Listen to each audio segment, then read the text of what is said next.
Welcome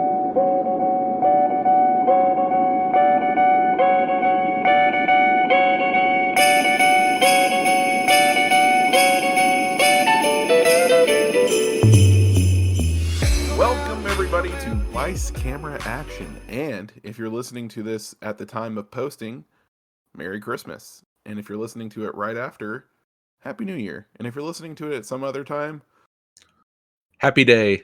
Happy Day. I, of course, am your host, Aaron Weiss, alongside the King of Corridon himself, Alex M. Weiss. That's me. And joining us again is the Duchess of Dunwoody, the Sage of Sandy Springs, Erica J. Lavender. Good morning, or noon, or afternoon, or evening, or night, everybody. How are you? Covered all your bases there. I'm really proud of you. Thanks for noticing. All are really proud of you. Good afternoon, good evening, and good night. If I don't see you. Hey, Alex, that was a good reference to the Truman Show. That's another Jim Carrey movie. It really threw me off. Another Jim Carrey. Oh, you're right. Oh my gosh, we got to keep up with the Jim Carrey saga. You made a bunch of cookies recently, and I saw pictures, and they looked delicious. And I wanted to know, did they turn out as delicious as they looked? The Pfeffernusse, they were great. Oh my But what goodness. about the other ones, like the peppermint? Peppermint were Chelsea's hit. The twists were good, but I didn't know how to make them, like form them. But they tasted good. Are you making any white butter cookies? No. I decided to make Pfeffernusse this year instead. Gotta keep the people on their toes. I respect that. I respect the hustle. Mm-hmm. Erica and I are making the butter cookies tomorrow. This will be my first Christmas with the wife's butter cookies. And we're also making Chex Mix. Are you making what kind? What's your recipe? I like to make it a little bolder, but I think the bolder little Avatar: The Last Airbender for you. I know you said you have a recipe that's pretty bold. It's called Amped Up Chex Mix. Do you want to? I think you've sent it to me before, but will you send it to me again? Maybe after. Oh yeah. This. Oh yeah. We're gonna amp up some Chex Mix tomorrow. So just a little tip. I know this isn't Recipe Cast. That hasn't started yet, but I use smoked paprika instead of regular paprika. Ooh. Does it amp it up? Oh yeah. It's good. But of course, this is not Chex Cast. This is Weiss Camera Action, the show where each and every week on your favorite podcast service, Alex, Erica, and I review movies/series of movies.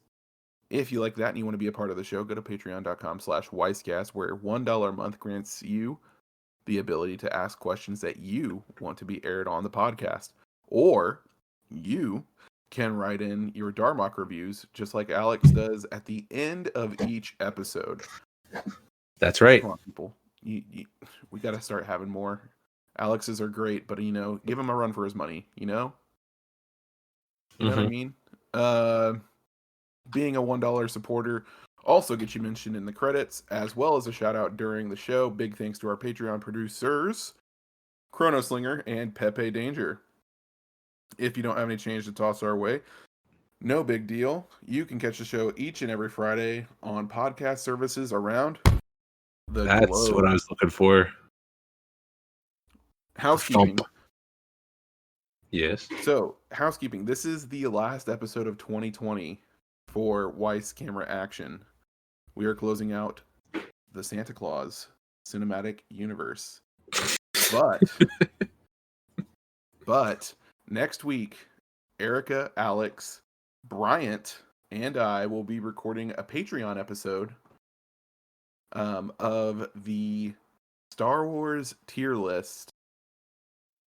We will collaborate, the four of us, and rank the Star Wars movies on a tier list. S, A, B, C, D, F. And it's going to be a lot of fun. There's going to be a lot of disagreements. I can already see. But you know what? Ewoks forever. we'll consult the old coin flip if there's a tie. On I'm not Sunday. talking about Return of the Jedi. I'm talking about the Ewok specials.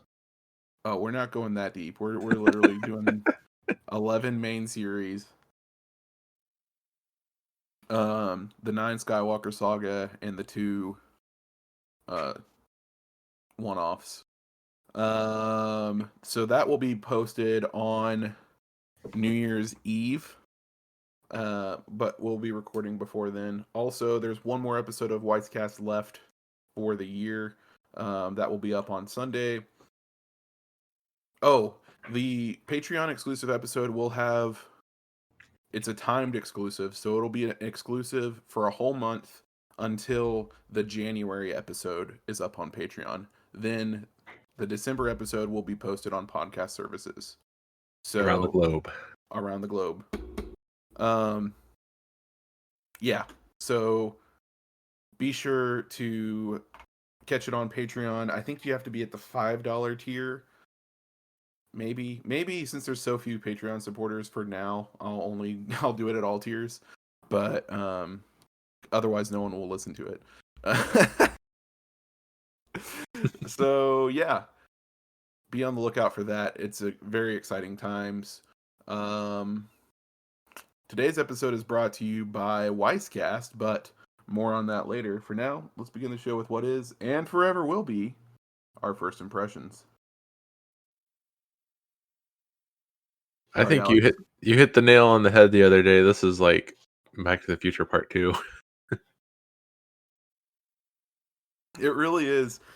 I was like, once it started getting into like the main plot, I was like, where have I seen this before? Where have I seen? And I was like, oh my gosh, this is Back to the Future Part 2. But it doesn't fully commit because it's like the final act of the movie. Mm-hmm.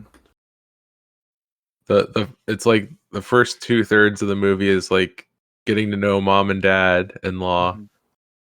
and then it's like, just kidding, it's Back to the Future Part 2.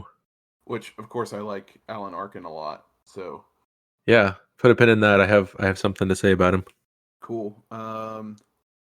Erica, I know you love this movie, so I wanna hear your thoughts. So my first impression after rewatching this for this episode was that the parts that I remember loving, I loved even more than I remembered, and every other part, it did drag just a little. There were parts where I was like, ugh, but the good parts were just so good that I didn't even mind. I just didn't even mind. For me, this movie was a lot, and I'm really looking forward. Like, I'm glad that we're recording this episode. I couldn't tell you exactly why Spencer Breslin was in the movie. They should have offered Bernard more money because Bernard was a way better head elf. Yeah. Spencer Breslin was great in the second movie, don't get me wrong. But he was a little kid then, and it's really hard to explain why a 900-year-old elf went from being a little kid to a teenager mid-puberty. And luckily they didn't try to explain that, but also his mullet was inexplicably gone, and Santa's mullet was more pronounced. So there's that. I enjoyed the movie. It was a fun movie to watch. I watched it with Erica's whole family, which was a lot of fun because Erica and her sister Maya really love the movie, and it was just fun to watch it with them. Especially like we'll do more of this when we get into the beat by beat, but there's just certain scenes that were really funny that they like kind of forgot were in the movie. Yeah, I mean, it was a fun movie. I mean, it doesn't rank anywhere close on my top 10 Top 10 Santa Claus movies. And then there's only 3. It doesn't rank anywhere close on my top 10 Back to the Future clones or It's a Wonderful Life clone. So I just got to say that my man Michael Dorn had a full scene or he shared a full scene, and that brought a smile to my face. He was low key a plot point. Like he was done justice in this movie. Excuse me? He was done justice in this movie. Yes. Yes. Yeah. You got any fun facts for us? What a transition. Most of them, I don't like to do the ones that were like, so-and-so is almost cast, so I left those out. So, Jack Frost's discovery of the closet filled with cans of beans is a triple joke, according to IMDb. The closet is full of beans, just like Santa is. Santa's being full of beans from eating so many cans, a reference to the common saying that jolly old guy is still full of beans, still peppy and lively, just as Santa Claus is in the movie. And 3, the full of beans saying fits perfectly with Comet's lively chronic flatulence. I don't remember a can of beans in the movie. I don't remember this at all. Is it because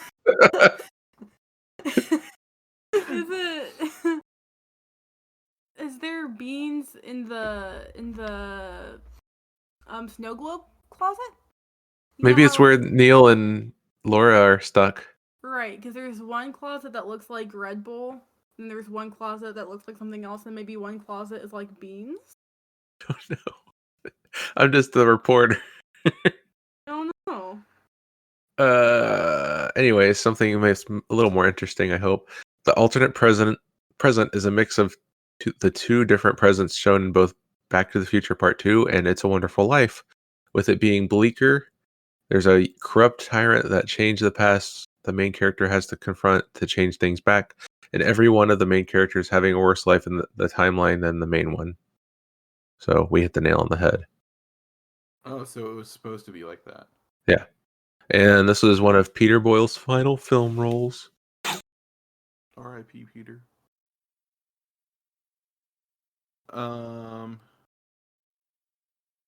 Yeah, let's get this summary real quick, and then we'll go to the beat by beat. All right. Santa's got problems. It's a few days before Christmas, and production lags. Mrs. Claus is about to give birth to their first child and wants family time. And Jack Frost, tired of second billing, is on probation under his supervision. He tries to support his jump pronouns there. He tries to support his wife by bringing her parents up to the North Pole to preserve his secret. They must think it's Canada. He also brings his ex-wife Laura, her husband Neil, and their daughter Lucy. Inside the factory, Jack makes mischief and hatches a plan to become Santa. With Santa juggling that many snow globes, something is bound to go wrong. But if things get too difficult, he can always exercise his option to invoke the escape clause. Will he?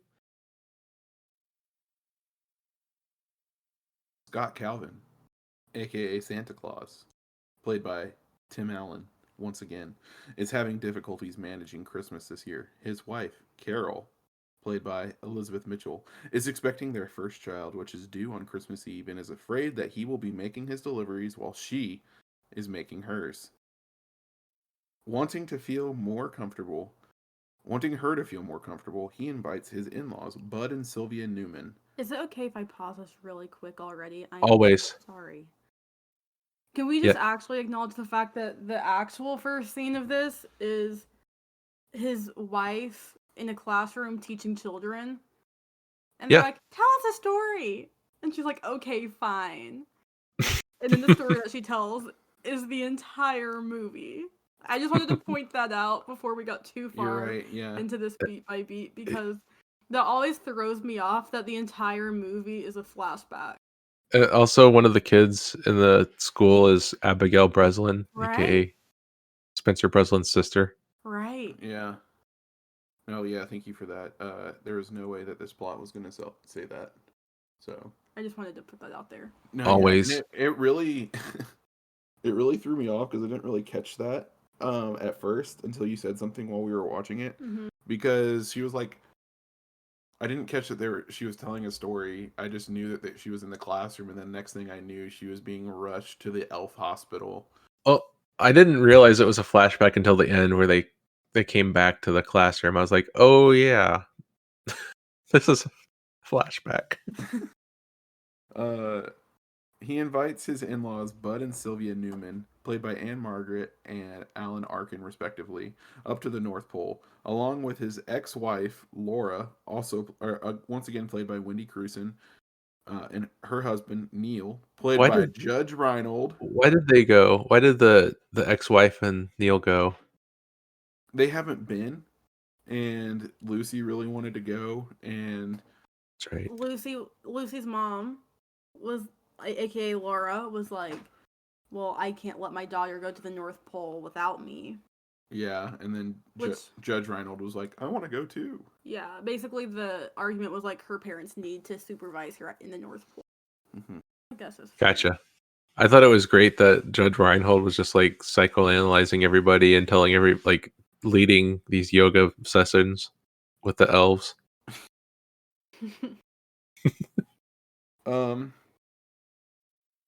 Meanwhile, Santa is summoned to a meeting of the Council of the Legendary Figures consisting of Mother Nature, once again played by Aisha Tyler, Father Time, played by the late Peter Boyle, the Easter Bunny, once again played by Jay Thomas, Cupid by Kevin Kapalik, and the Tooth Fairy, once again played by Art LaFleur, and Sandman, played by Michael Dorn. They show him a cardboard cutout of Jack Frost that reads Merry Frostmas, as he himself, Jack Frost is played by Martin Short, arrives. Besides Father Time reminding him that he heralds the season and not a holiday, Mother Nature accuses him of attempting to upstage Santa by freezing a volcano in Hawaii, making it snow in the Amazon, and making it cold in Mexico, thus sending the geese back up north for the winter. All the other legendary figures agree that a punishment needs to be invoked against him, with the idea to suspend him. He manages to convince them to put him into community service at the North Pole. When Scott brings up the part with the in-laws during an argument with him, Cupid recommends the escape clause, which he declines. When Jack asks what it is, Father Time tells him that he would know more about it if he attended the meetings more often. Scott reluctantly agrees with a warning to him if he does anything wrong on his watch. That's the sentence. That was poor wording. For those who are following along at home, basically someone brings up that Santa could invoke the escape clause because his life is getting too hectic. Santa says, no, I'm not going to do that. And then Jack Frost gets curious about that and thinks, oh, wow, maybe if Santa doesn't invoke the escape clause, there will be a job opening. Mm-hmm. There you go. Proceed. I want to just say that Jack Frost was perfectly cast as, Yes. like Martin Short. Yeah, I love Martin Short. I agree. Jack Frost helps to disguise the North Pole as Canada for Bud and Sylvia's arrival. Scott manages to get them to Canada with the help of the Sandman. This is kind of blown over, but in the summary, but obviously Carol's parents can't know that Scott is Santa.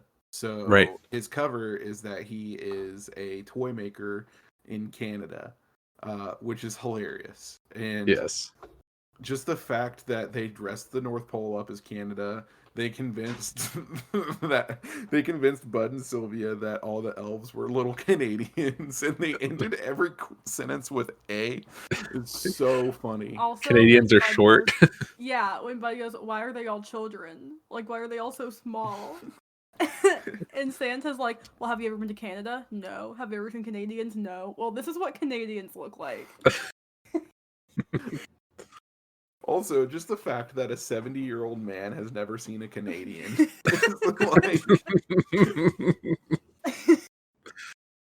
It's so funny. Especially because, like, where does the first movie take place? Like, the Midwest? Like Chicago, I believe. Chicago. Yeah, if you live in Chicago, you've seen a Canadian. There's no way. Yeah. It's just really funny.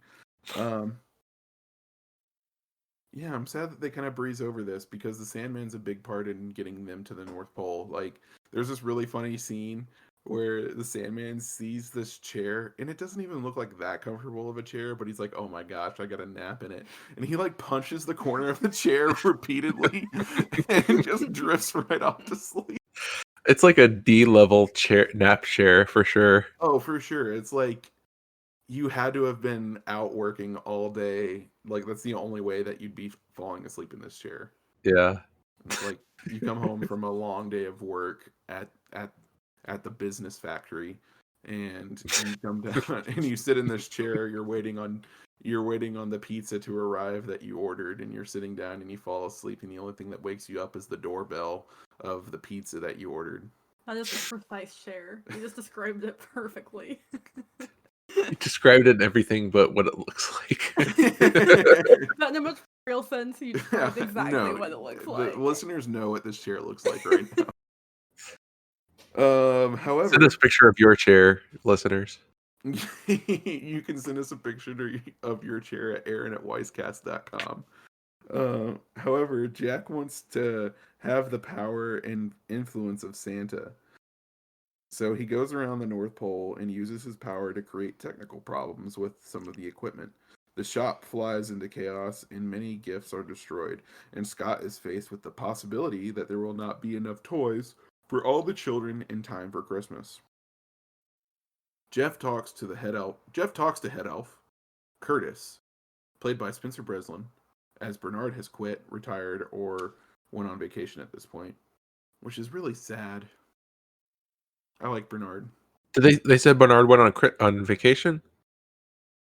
That's just what the fan wiki is speculating. Because in the movie, the only reference I caught was Spencer Breslin. Forgot.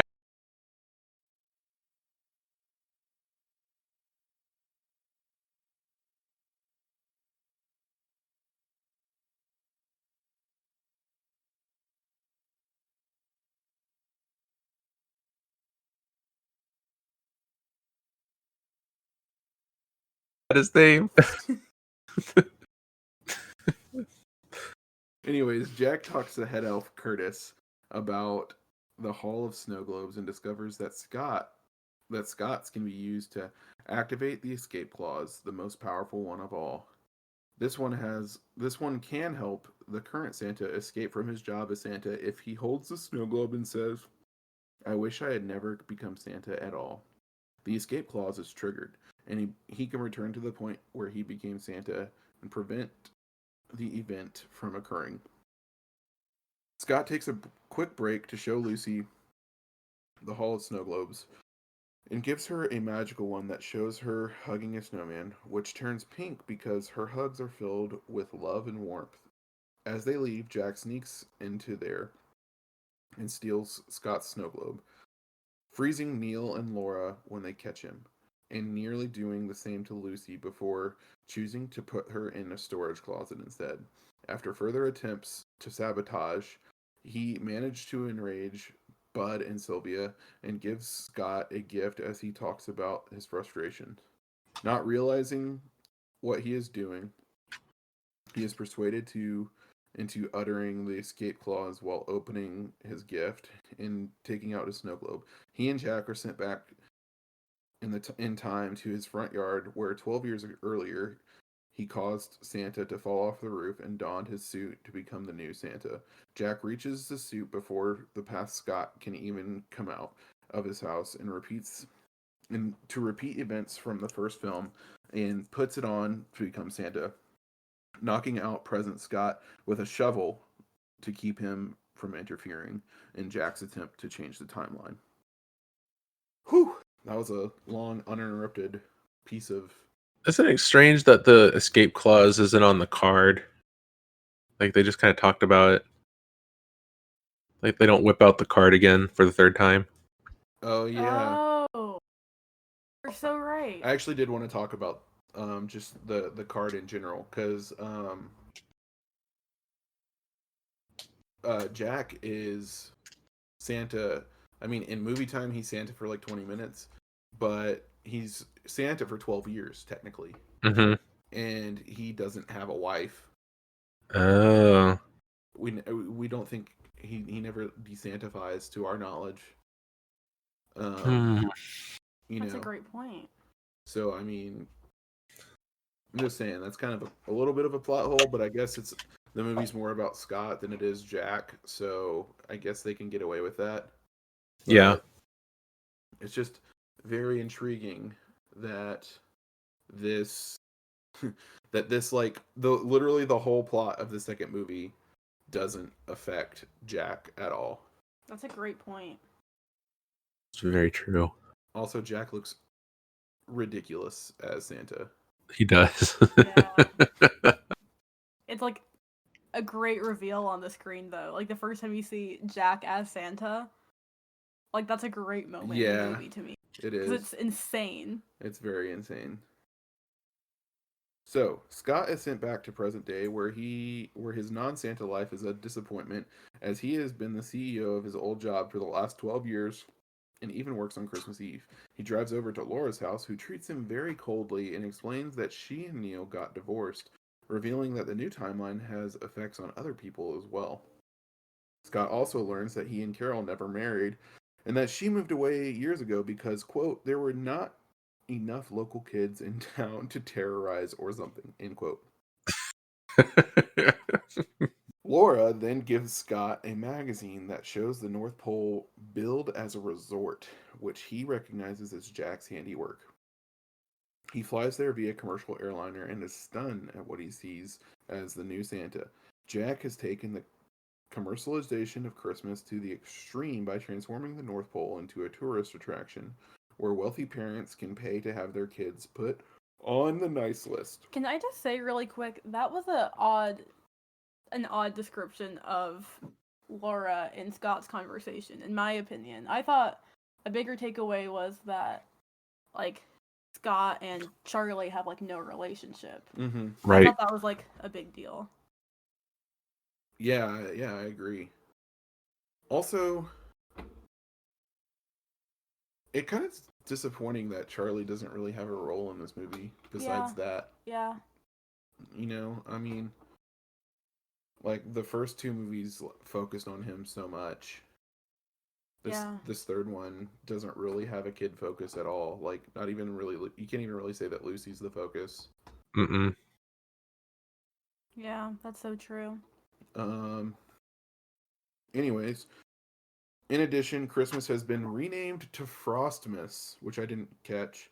The elves are miserable, unlike the happy, productive workers they were when Scott was in charge, and all the reindeer are confined to a petting zoo. Dun dun dun! Scott eventually finds Neil and Lucy, although they are not happy to see him. Not happy.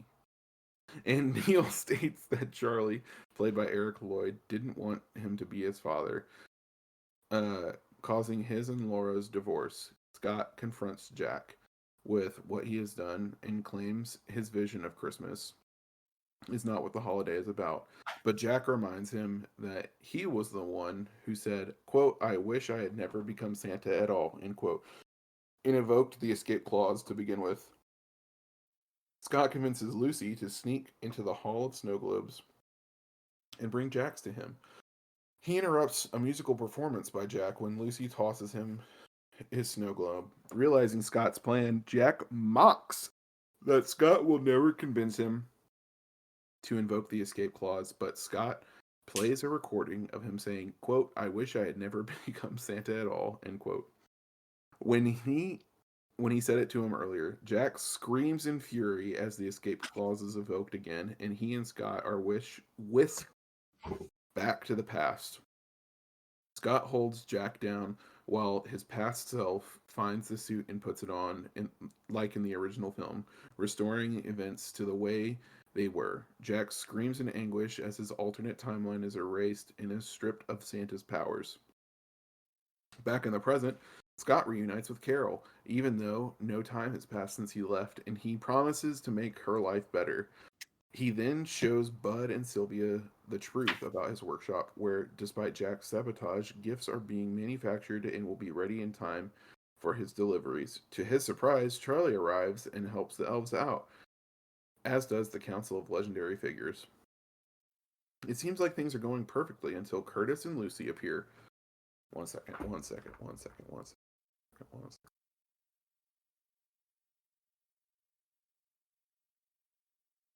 All these long-winded paragraphs with no interruption is really getting to me. Um, it seems like things are going perfectly until Curtis and Lucy appear, and Neil and Laura are wheeled in frozen solid.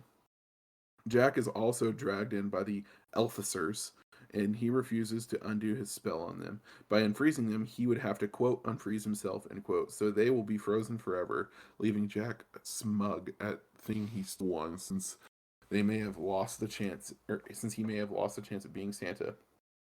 But he still has Neil and Laura as his consolation prize. When Scott asks for Mother Nature to help him out, she reminds him that the abilities of a legendary figure will not work on others. However, he has an idea. He tells Lucy to give Jack one of her heartwarming hugs. Full of love and warmth, it changes him, melting his clothes and hair from icy to normal and breaking the spell around Neil and Laura. Including the defrosted and reformed Jack celebrates with a hug. Carol suddenly announces that her baby is coming. She has a boy and names him Buddy.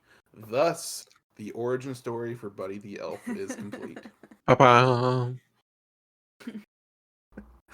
All right. Yeah. Coo-doo-ba-doo-doo. Ba-ba-ba-ba. Coo-doo-doo-boo. Ba-da-da-ba. Coo-doo-ba-doo-doo. Ba-da-da. Coo-doo-doo-ba-doo-doo-boo. All right, it's time for the antagonist rating. Welcome everybody to the Kudu Badu, the podcast within a podcast where cool dudes rank bad dudes. So far in the Santa Claus cinematic universe, number 1 is Scott Calvin from Santa Claus 1, and number 2 is Toy Santa. This week we have Jack Frost. I'm gonna put Spencer Breslin up there again as an antagonist, just because why not? And that's it. Where do we want to rank? Jack. I'm keeping Jack and Spencer. Like they're a team. They're a tag team. Why are you throwing in Spencer with Jack? Because he should have known better. All right. No, he like messed up so bad for absolutely no reason. I do agree with you on that. Like Jack's little, oh, I understand. You don't even know anything about the escape clause, and Curtis is like, oh yeah, I do. Mm-hmm. Like I'll prove it. Like he fell for the oldest trick in the book. Right. Like there was no need for all of that. Clearly, his hubris got to the best of him, and the hubris, ladies and gentlemen, is every villain's fatal flaw. So there you go. Exactly. So they're a package team. Jack and Spencer Breslin. Yeah. I mean, I was gonna say Jack was the top villain. I agree. I think that that might be why I've always loved this movie so much, is because I think that Jack Frost is a great villain. I would put him above Scott Calvin and Toy Santa personally. So here's what I'm saying though. Here's what I'm saying is that yes, I agree. Yes, okay, good. Jack and Curtis as a team are above Scott Calvin and Toy Santa. Yes. Okay, that's fair. That's fair. Jack and Curtis, the yes. Okay. The villains of this movie. The villains. Sure. I'm so glad because Curtis needed this. This is a Curtis hate club. It's the boys. This was Peter Boyle's weakest movie out of the 3. Wait. Welcome everybody to the podcast within a podcast within a podcast, the Battle of the Boyles, the podcast within a podcast where we rank the appearances of Peter Boyle in a movie. In order, we have Santa Claus and Santa Claus 2. This week, we are ranking Santa Claus 3. This was his worst role yet. He had like even less than the last movie. Mm-hmm. Yeah, he got made fun of for being bald, and that was it. Yep. 3. I agree.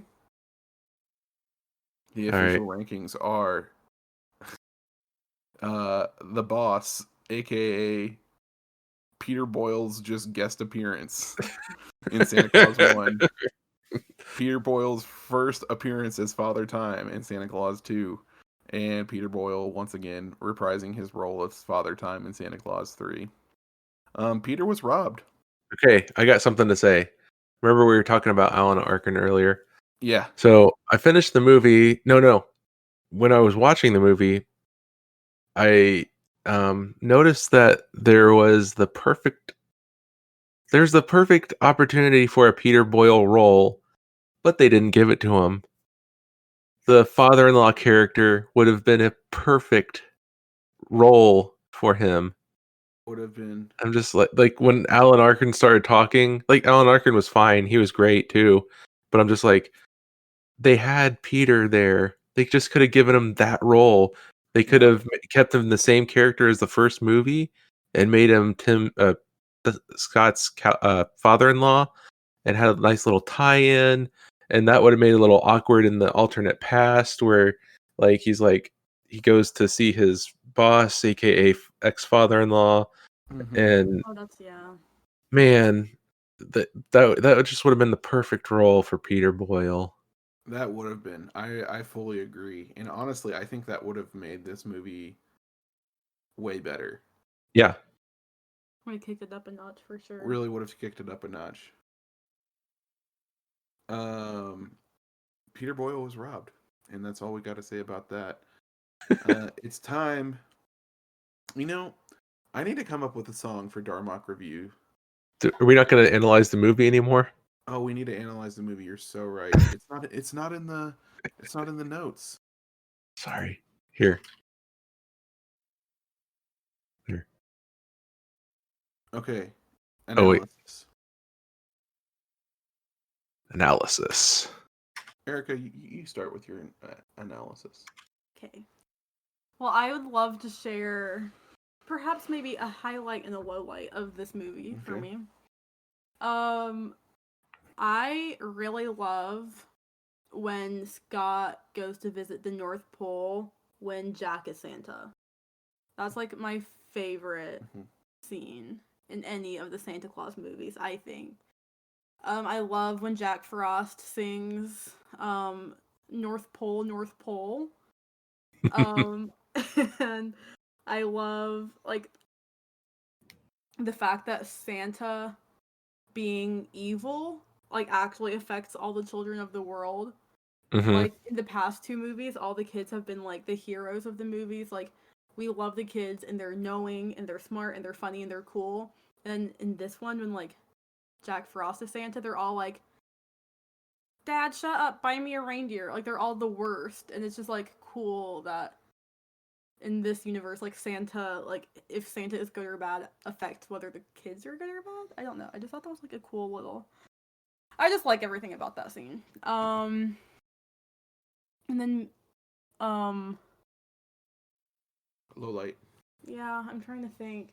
I think that we might get to this a little bit later because I see it in the show notes. But Jack Frost trying to like be a little creepy with Santa's mother-in-law. I didn't love that. I really just simply did not love that. Jack Frost nipping at your nose. Sing it again. That was a challenge for me. Jack Frost nipping at your nose. Different key. One more time. Jack Frost nipping at your nose. Different key. It was so awkward. Yeah, that was tough. I don't know. And then also, I just felt like the beginning really did drag a bit for me. I thought like, I just wish it had maybe been a little bit more fast-paced at the beginning, and then we could have spent more time with things that happened later on. Like, I wish we had, like, focused more on, you know, like, I don't know. I just felt like the beginning took a while. It took a while for Jack to actually go with his plan of trying to make Scott do the escape clause. Like, it did. Before that, I think could have been condensed much more. They could have expanded more on the middle and end parts. I feel like the alternate timeline was only like 20 or 30 minutes or. Oh yeah, it was very short. Yeah.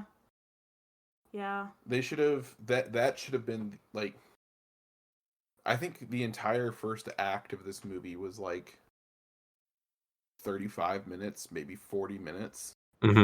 and then the second act was like 20 minutes, and then the third act was 10 minutes. Yeah, it just felt like it was an oddly paced movie. I feel like it should have been like I don't care if the third act is kind of short, you know. I don't care if it's the shortest act, but I feel like the first two acts at least should be equal in length. Yeah. Yeah. Oh yeah. You're waiting for me? Yeah, I want you to analyze this. I'm going to analyze that instead. This should be the name of the segment. Analyze this / that. Those are movies, you know. Analyze. Yeah, Eric, those are movies. What? Analyze this and analyze that. Those are movies. What do you mean? They're movies starring Robert. Those are the names of movies. 2 movies. Robert De Niro and Billy Crystal. Billy Crystal. Yeah. Unfortunately, I'm not familiar. I've only seen the covers. I've only seen the covers too. But okay, good. Anyways, maybe we need to rank those. Is Peter Boyle in those movies? He might be. He's angry enough. I like this movie, but spoilers, I don't think I liked it as much as the second movie. I was kind of digging the oh no, we gotta hide the North Pole from the in-laws plot, and also Jack's plot. But then I guess I forgot there was an alternate timeline, and I was like, it just didn't seem to go together to me. But I like, I don't want to call it realism, but I like the realism-ish kind of story where you're trying to adjust to a new situation. And I didn't dig the alternate stuff as much, but I still liked it. Well, that also, it reminds me a little bit of another thing that was a bit more jarring than I remember, was Laura and Neil's presence in the North Pole was very strange. Yeah. That is like, and I guess that they had them so present and like just so happy and like excited to hang around Scott, like just to like juxtapose.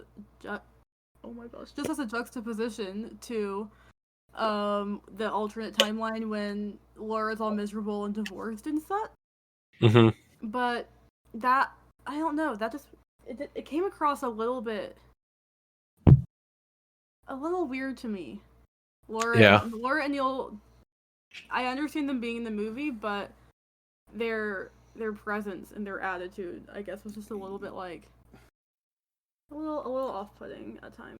Yeah. I mean, I will say about Neil, aka Judge Reinhold. Judd Nelson's somebody else. I know. Did I just have an aneurysm? What just happened? Judge Reinhold. It's gonna sound kind of silly, but like it kind of showed his range a little bit, because he went from like a manic, silly character in the first act to in the second act just being like super serious, and you can kind of tell like he was like, you know, just like had a more rough life in the film.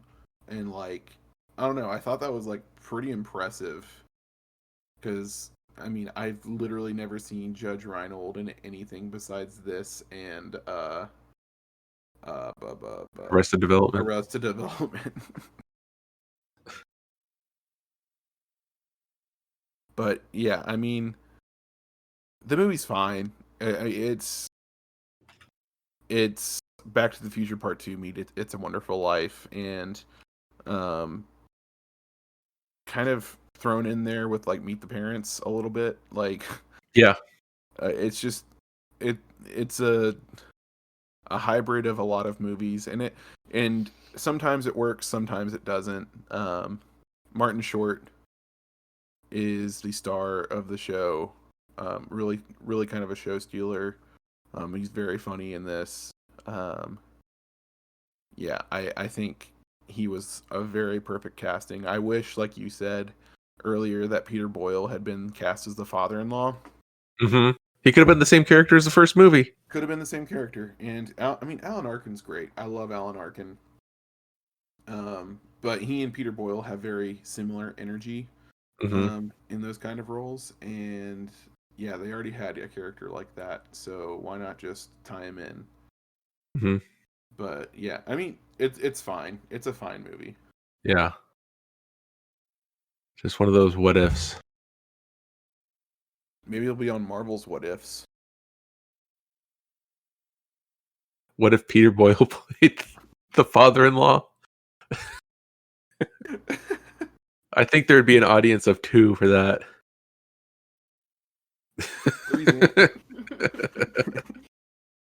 All right. Now is it time for Darmok review? Yeah. All right. I will come up with a song for this one day. Okay. I tried to say it with a straight face here. In-laws to impress. Jack Frost nipping at your nose. Who will have the last hoe? Jack Frost nipping at your nose. Hoe means laugh. Oh, right. Audience. Yes. I thought it was a garden tool. No. Okay. Now that I know what we ranked last week and the week before, because obviously we know exactly what we ranked them.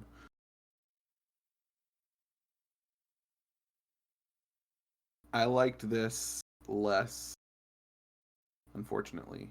I'm gonna give it a 6. What do you say, Erica? I thought I was going to like this leaps and bounds more than the first 2, but after watching it and realizing how much, even though the great parts are really, really great, it did drag a little bit, and it didn't really do it as much as I thought it would. I'm gonna say I liked it just as much as the first one, so I'll also give this one a 7.5. And then me, I'm going to say 6. Interesting. So 6 plus 6. 6.5. I just did the math with my calculator. Wait, 19.5 divided by 3 is 6.5? Yes. Wow. So the official rankings of the Santa Claus cinematic universe are this. Number 1, the Santa Claus. We give it a 6.8. Number 2, the Santa Claus 2.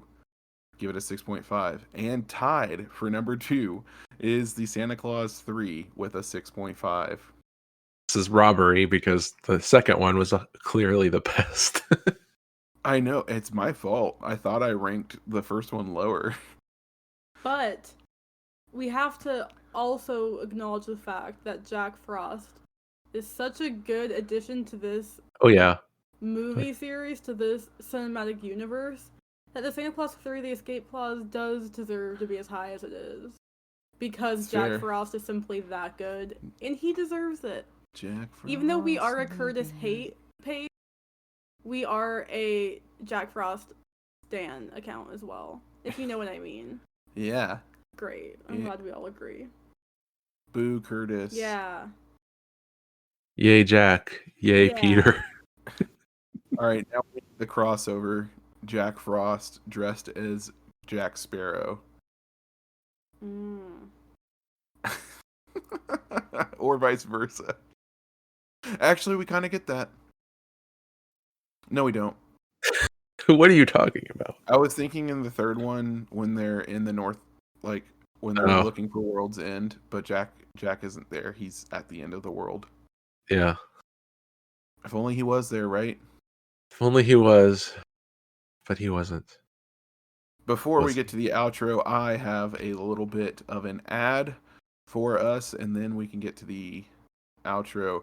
This week's episode is brought to you by Wisecast. Ladies and gentlemen, do you love gaming, movies, and or TV? Yes. Well, shoot dang, do I have the show for you. Listen to the podcast that started it all, Wisecast. For nearly 2 years now, it's been available on your favorite podcast service, and it has gone through some growing pains, but it has finally hit its stride. If you want to be a part of the show, go to patreon.com/wisecast, where the $1 a month tier grants you the ability to ask questions that you want to be aired on the show. Also, feel free to correct us when we make mistakes at www.wisecast.com/you're wrong, you're dash wrong. We'd love to hear our mistakes and we'll air them on the next episode. Back to the outro. Erica, where can the lovely people find you on social media and keep up with you during our long, long break? The lovely people can find me on social media. On Instagram at erica.lav and on Twitter at _lavenderica. Alex, where can the lovely people find you while we are away? Alexander M. Weiss on Twitter and Instagram. And you can find me, your host, on Instagram and Twitter at The Weiss is Right. Follow Weisscast on both Instagram and Twitter at Weiss. There we post about both Weisscast and Weiss Camera Action stuff.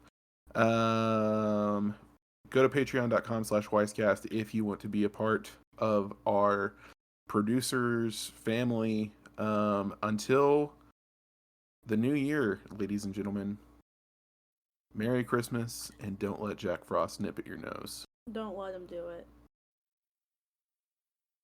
Don't.